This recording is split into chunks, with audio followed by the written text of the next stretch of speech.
Hello, welcome to week 2 of English 131. By now, I hope you're getting a handle on the kind of work we're doing, the requirements for that work, the website, the list of duties that you have every week, the discussions, responding to each other, posting assignments, posting notes. There's a lot going on, and pretty much you are on your own for figuring out what's going on because you've got to read through the stuff. I can't take you to your computer and turn it on for you and help you read it.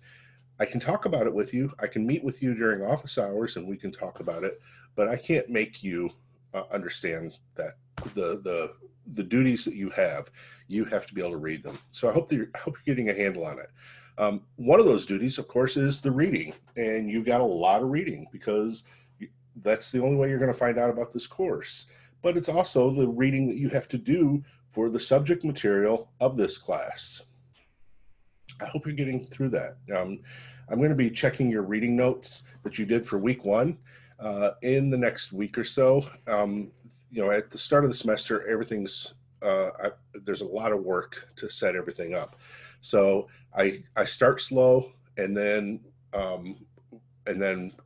basically I'm a slow grader. But I'll get to it. I'm going to get to your reading notes so that you get some feedback early on in the semester so that you know whether or not you're doing those notes appropriately. I will tell you that if you're not taking notes on all the stuff you're supposed to be reading, all the stuff you're supposed to be understanding every week, you're not getting credit for those notes. I don't want to start off in a negative space. I want to talk about the paper that you've got coming due. The paper you have coming due, writing number 1, is due at the start of week 3. I'm going to ask you to post it early in week 3, and then we're going to do a workshop, and we'll talk about how that workshop will work next week. So you should be well on your way in that paper. You should have a really clear idea on the writing experience you are using, that time when you wrote something in protest or in argument, trying to persuade somebody else. You should have a very clear idea on that experience you're using and a very clear idea on why you're using that experience, what you want to say with it. I don't have my regular Zoom background of some kind of fancy picture today. Today I just have my green wall and my whiteboard so that I can actually pretend like I'm in a classroom again because I miss it. So I'm going to use my whiteboard a little bit today to talk about some of the concepts with this paper, to talk about some ideas. So let's go ahead and do that. That was probably very loud because I just knocked over my microphone. In developing this paper, English 131, you are needing to have an experience and a way of interpreting and making that experience meaningful, saying something about protest or writing or about how we persuade each other in conflict or why we protest. Essentially, what I'm asking you to do is to pay attention to the 2 primary parts of a piece of writing, and that is, dead marker. Probably should have done some quality control before I started the video. That is another dead marker.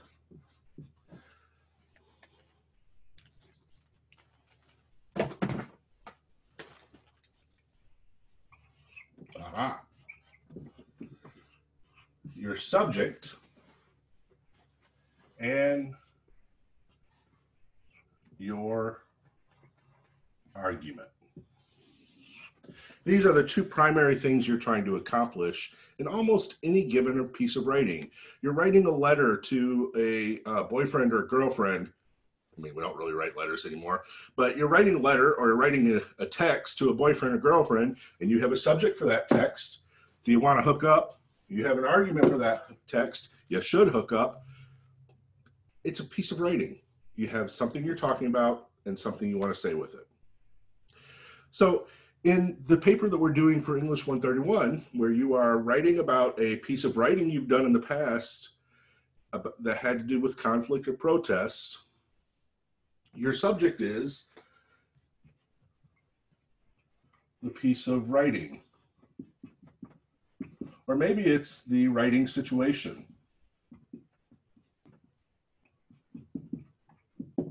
Maybe it is what happened in your story.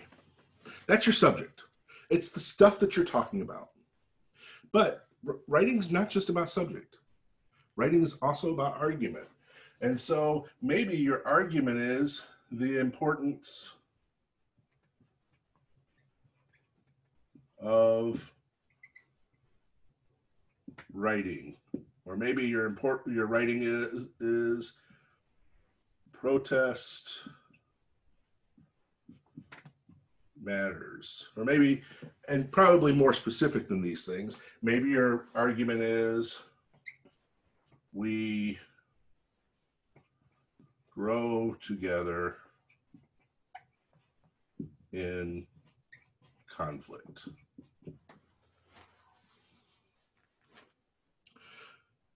There's a key idea here. In high school, in writing that happens often before college or outside of college, what we primarily think about is subject. Your high school teachers, you know, they're great English teachers. They were really important for you in helping you discover what it means to have a voice, what it means to do college, to do work. But what they primarily focused on was asking you to write about subject. In fact, you may have had a high school teacher who said, you know, your ideas don't matter. What you want to say, your opinion doesn't matter. All that matters is that you write about the subject and you tell us what other people have to say. That's subject. What you're concentrating on in college is argument.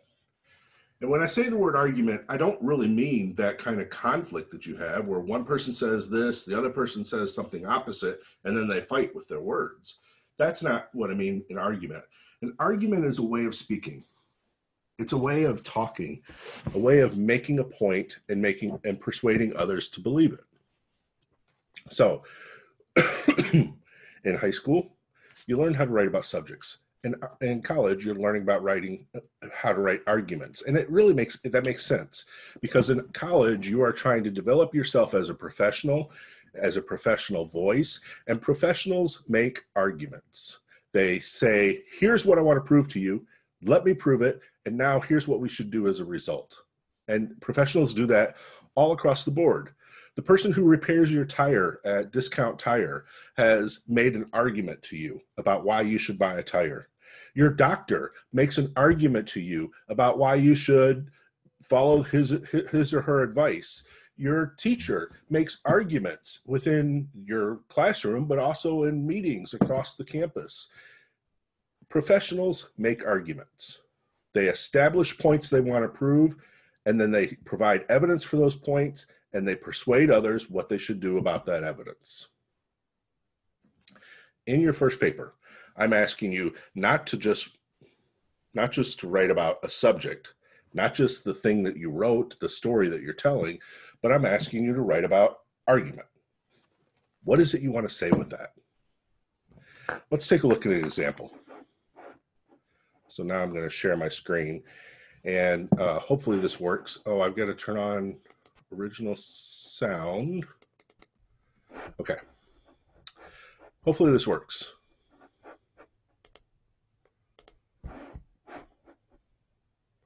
We're going to watch a video.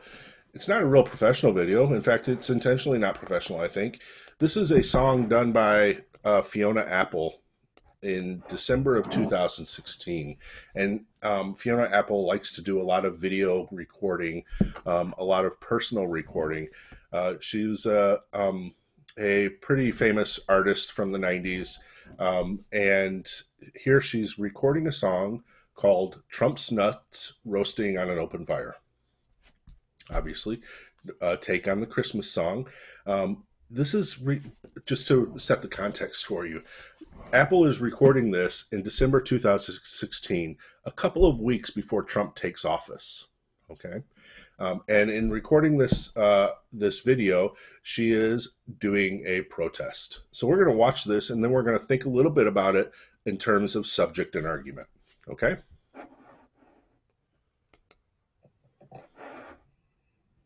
Trump's nuts roasting on an open fire as he keeps nipping at his foe.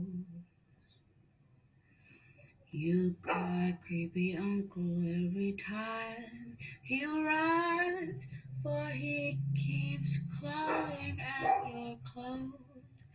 Everybody knows that money and entitlement can help to make the season white. Mothers of colors with their kids out of sight will find it hard to sleep at night. They know that Trump is on his way. He's got black boys and hoodies locked up on his sleigh. And every working man is going to cry when they learn that lives don't care how you live or if you die. So I'm offering this simple phrase for kids from 1 to 92.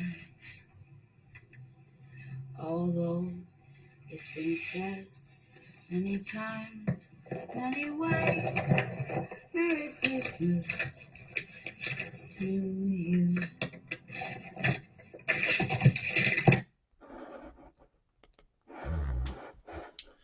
That's a YouTube video. And there's just something charming about somebody who is clear. Oh, what happened? I forgot to turn off my video. Sorry. Um, there's something charming about somebody who just says, okay, screw it. I'm just going to record something. I don't care if the dog's barking in the background. I don't care what my hair looks like. I'm just going to record something because I want to say something. And it's striking to hear the dog barking in the background, the production value of that video, and just to hear that beautiful voice coming out. Let's think about Fiona Apple's video here in terms of subject and argument.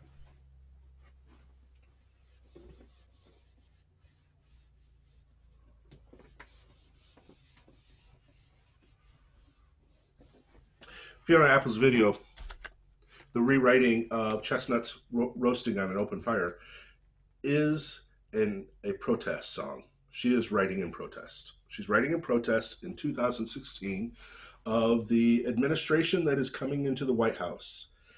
And, uh, uh, trying not to get into the politics of what Trump is doing in the White House, if you listen to the lyrics of that she rewrote of chestnuts roasting out on an open fire, it was pretty insightful on the kinds of conflicts that would follow once Trump was in office. Talks about racial conflict. She talks about class conflict. She talks about gender issues. The very things that she's talking about are the things that we've been fighting over for the last 4 years, or the very things that she's talking about, depending on your perspective, and this is my perspective, are the very things that have been oppressed, have been in conflict, have people have suffered over in the past 4 years. So, what is her subject? Well, the upcoming Trump presidency. And in particular, what her subject is her fear of Trump presidency. But not just fear, her anger over the Trump presidency. She's got subjects here, and we could also ask, the revision of chestnuts, taking a classic song And maybe also there's something about in the subject here of personal confession, although that moves a little bit away from subject and more into genre. There's a lot of subject here, a lot of points she's trying to make an argument, and a lot of evidence that she's bringing up, or at least a lot of material that she's working with in order to make her argument. What is her argument? Trump will be, we'll make it in real simple terms, bad for us in terms of race, in terms of gender, in terms of class, in terms of feeling safe. Trump's going to be bad. She's got two different threads here.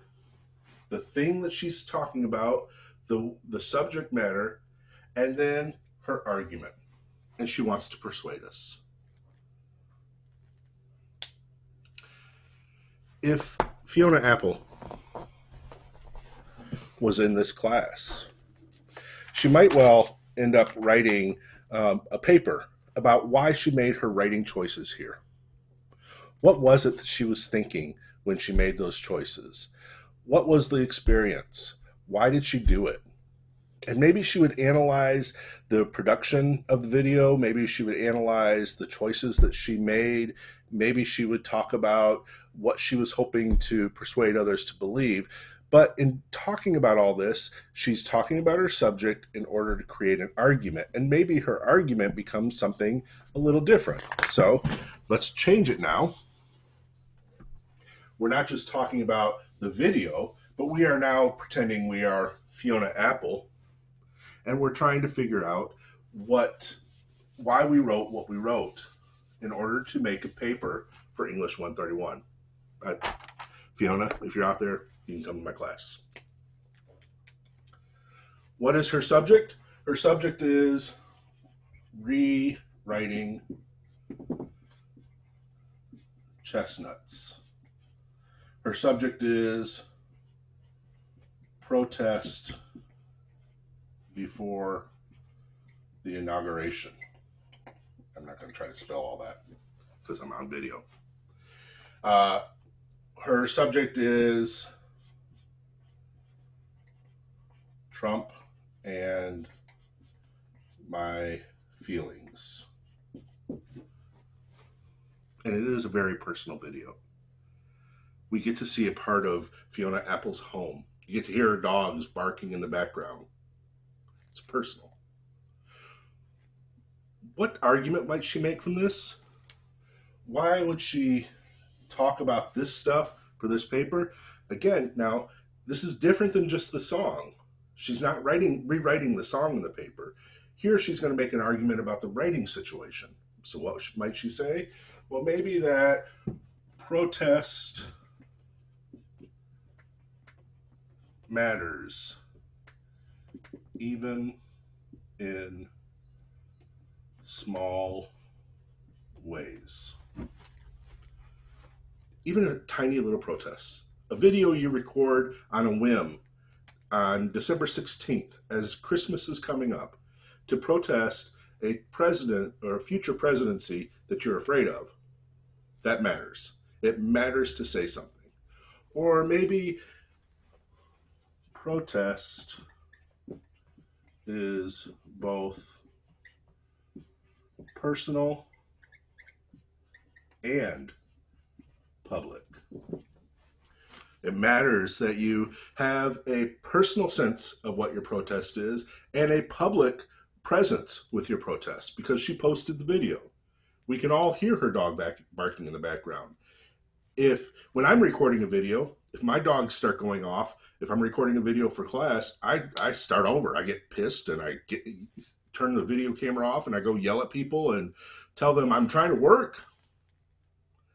But she shares this and maybe one reason why she shares it is because protest is a part of our everyday life. It is part of what we are thinking about, even as our dogs are going crazy in the background.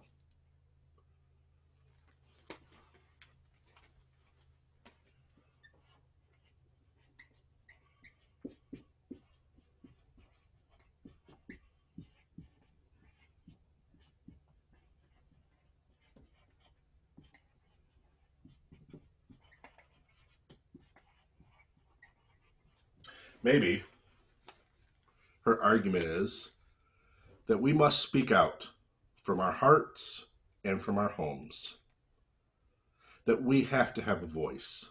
Our voices matter. Your voice matters. Fiona's voice matters. My voice matters. And we have to speak out to argue for the things that matter to us, to protest the things we are angry about. I don't think Fiona Apple knew that we would be in the middle of a coronavirus pandemic 4 years later. I don't think any of us had any conception of the effects of this presidency on our public discourse. I don't think we probably could have predicted that another black man or another 20 black men would be shot by police. But we probably could not have predicted the amount of protests that we've seen this past summer. And yet, the video establishes some pretty clear arguments for right now. And if Fiona Apple was writing this paper, she might be able to make these arguments about protesting within a pandemic, about what it means to protest when we are quarantined.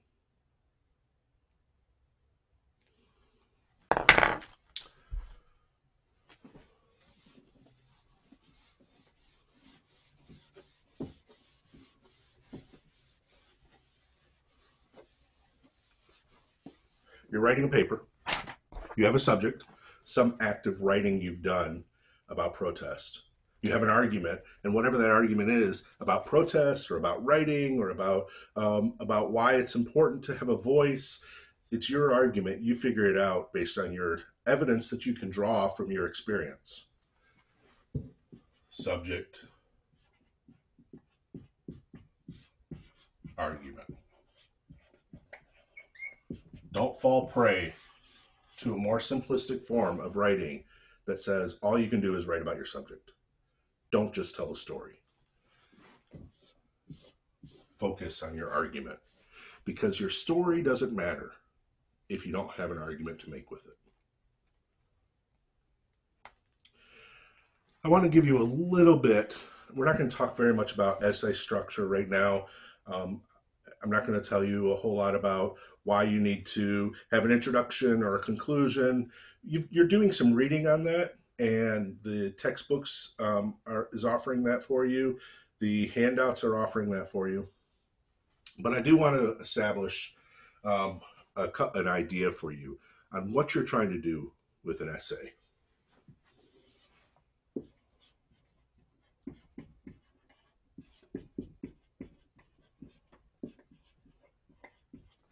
What an essay does. First,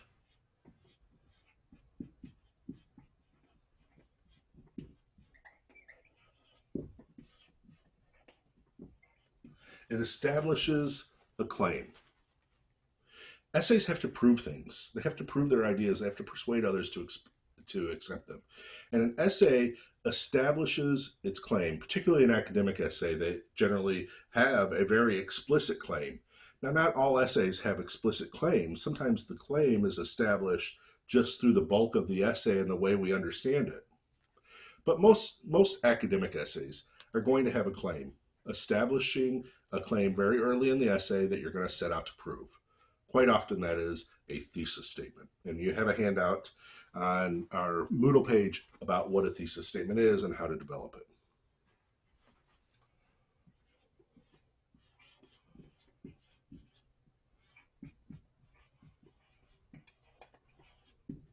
An essay uses evidence, and it uses evidence particularly to prove that claim. There is nothing that should appear in an essay that's not working to prove that claim. And your evidence, your story, your narrative in this case, is working to prove that claim.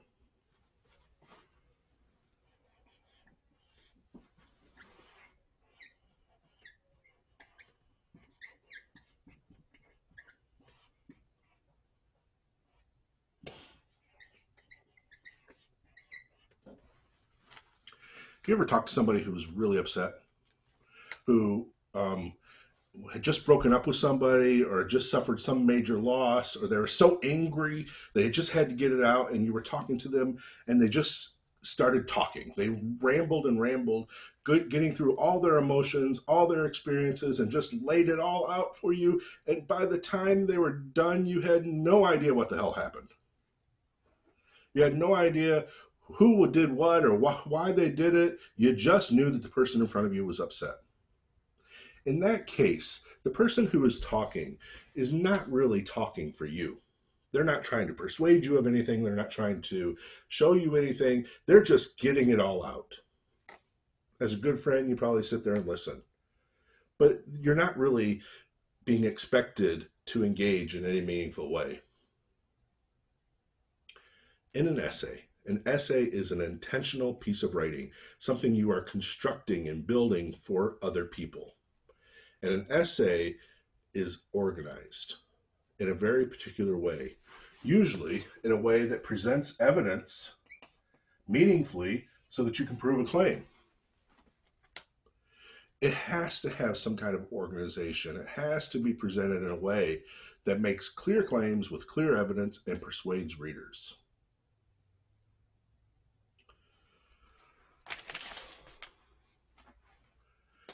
That is our final thing. An essay is written to persuade.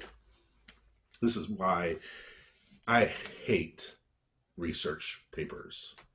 I hate research papers as they're taught in high school, and I hate research papers as they're taught in college quite often, because quite often research papers do exactly what we were in that previous board, what you do in high school. They just present subject. They very seldom present meaningful argument, and they make very little attempt to persuade. An essay persuades. It tries to take your reader and shows them evidence so that they can buy a claim. Your paper for English 131, due Monday, Tuesday of next week, is going to establish a claim about something having to do with writing and protest, about why it's important to protest. You have to figure out that claim. You're going to establish a claim. You're going to use your evidence of your experience to prove that claim. You're going to organize that claim into a meaningful organization for an essay, a clear organization for an essay, and then you're going to attempt to persuade readers. None of this stuff that I've talked about right now is telling you how to do this. You've got to figure that out. That's part of the experience in my classes in particular of writing. I want you to navigate through all those different things you need to do in order to make a meaningful essay, because I think you learn when you navigate. Evidence is your experience, your subject. Your claim is your argument. Figure out how to put them together, how to make something meaningful so that your readers can understand what your points are. We'll talk next week. We're going to talk about workshop. We're going to talk about why we read each other and how we help each other, and then how we go about revising the work that we're doing. In the meantime, I hope you're doing the reading. Hope you're engaging on the boards. And if you need anything, send me an email. Send me a chat. Talk to you soon. Have a good week.